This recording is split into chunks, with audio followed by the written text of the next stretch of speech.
ल्या के रहेको त मिस रोटी त डढिसकेको छ थेत्तेरिका जिन्दगीको गोरेटोमा कहिले रोटी नपकाएको जस्तै भएछ नि त खोइ त्यो कपडा थियो नि पुस्नलाई खाइदिनु हुन्छ पकाउँदा पकाउँदैन थाईबाट नझिरै चौधो खाएको थाई पाक्यो अरे त्यस्तै हो यो रोटी चाहिँ फुल्नु पर्ने हो यो रोटी चाहिँ फुल्नु पर्ने हो भने पनि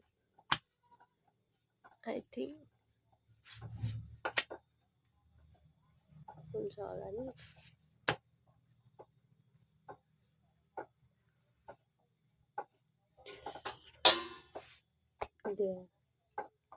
के भएको होला हौ एकछिनै डढ्छ